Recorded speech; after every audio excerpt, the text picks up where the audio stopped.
Surat textile માર્કેટના ઇતિહાસમાં પ્રથમવાર કોઈ પેમેન્ટ નહીં આપનાર વ્યક્તિઓ સાથે વેપાર કરવા પર પ્રતિબંધ મૂકવામાં આવ્યો છે। સુરત ટેક્સટાઇલ માર્કેટની ઘણી બધી એવી સંસ્થાઓ છે જે માત્ર મોટી મોટી વાતો જ કરતા હોય છે, પરંતુ સુરત કાપડ આડતી એસોસિએશન દ્વારા પ્રથમવાર એક એવો પ્રયાસ કરવામાં આવ્યો છે જે સફળ પણ થયો છે। સુરત ટેક્સટાઇલ માર્કેટના 10થી વધુ વેપારીઓના છેલ્લા 3 થી 4 વર્ષથી પેમેન્ટ ફસાયા છે। આ સમસ્યાનું સમાધાન સુરત આડતીયા કાપડ એસોસિએશને કર્યું છે, જેમાં યુપી डीलर गोयल ट्रेडर्स नो मालिक सुमित गोयल उर्फ लकी અને વિવિધ રાજ્યોના 5 થી 6 લોકો સાથે સુરતના કાપડ વેપારીઓ વેપાર નહીં કરે તે માટે તમામ લોકો ઉપર પ્રતિબંધ મૂકી ચીટર જાહેર કરવામાં આવ્યા છે। શું છે વિસ્તૃત માહિતી, આવો આપણે જાણીએ। मैं प्रहलाद कुमार अग्रवाल, अध्यक्ष आड़तिया कपड़ा एसोसिएशन सूरत। ऐसा है, पहले यहाँ के जो जिन लोगों का पैसा बाकी रहता था वो संकोच करते थे, किसी भी संस्था में जाने पे संकोच करते थे। उनको एक डर भय बैठा रहता था कि हम किसी के पास जाएंगे, पैसा बाकी बताएंगे तो लोग हमारे बारे में गलत सोचेंगे।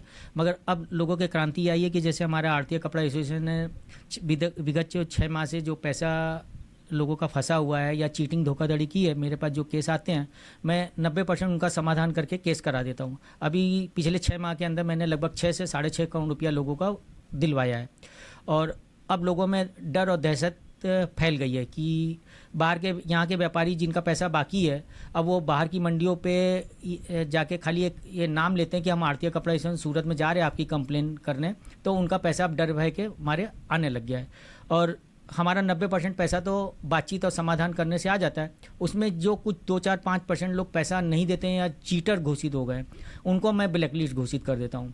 कि भाई ब्लैक लिस्ट का मतलब ये होता है कि भाई सूरत का कोई भी दुकानदार या व्यापारी इनसे काम नहीं करे, ये व्यापारी खराब है, आपका पैसा डूबेगा। ऐसा हमने करीब 8-10 लोगों को घोषित किया है। जैसे अभी एक जौनपुर का एक है दिलीप टेक्सटाइल एजेंसी, ये भी यहाँ सूरत का बहुत लोगों का पैसा मार के बैठा हुआ है, मोबाइल फ़ोन नहीं उठाता है। एक उसको मैंने किया है। एक शकील एंड सन्स है जौनपुर का, उसको भी मैंने ब्लैक लिस्ट घोषित किया है। एक पडरौना का है, वो लगभग 4 करोड़ रुपए लोगों का मार के बैठा हुआ है, उसका करीब 2 करोड़ रुपए के केस तो मेरे पास आए हुए हैं। उसका नाम है सुमित गोयल। और अभी हमको मालूम पड़ा है, कल ही मालूम पड़ा है कि वो एक किसी डमी आदमी को बैठाल के वो नए नाम से माल मंगा रहा है, मगर चूँकि जो उसने जीएसटी नंबर ले रखा है वो दूसरे नाम से ले रखा है, इसलिए मैं उसका नाम सार्वजनिक नहीं कर सकता। इस तरह का वो चीटिंग करके, मतलब चीटिंग के उद्देश्य से ये लोग काम कर रहे हैं। अभी हम लोगों को इस मामले में अभी और सख्त कदम उठाना पड़ेगा।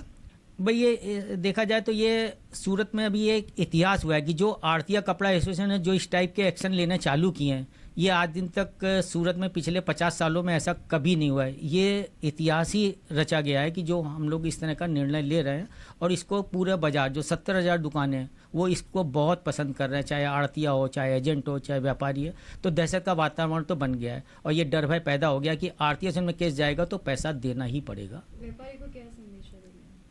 व्यापारी को संदेश हम लोग बार बार यही देते हैं कि भाई बहुत अच्छा देख के रेफरेंस करो, ओवर प्रोडक्शन नहीं करे। क्या ओवर प्रोडक्शन की वजह से कोई एक पार्सल लिखाता है 10 पार्सल भेज देते हैं, तो यहाँ के दुकानदार थोड़ा सा अगर ओवर प्रोडक्शन और ये सब कर दे तो ये पैसा डूबना बंद हो जाएगा। तो ओवर प्रोडक्शन की मार की वजह से ये सब लोगों का पैसा फंस रहेगा।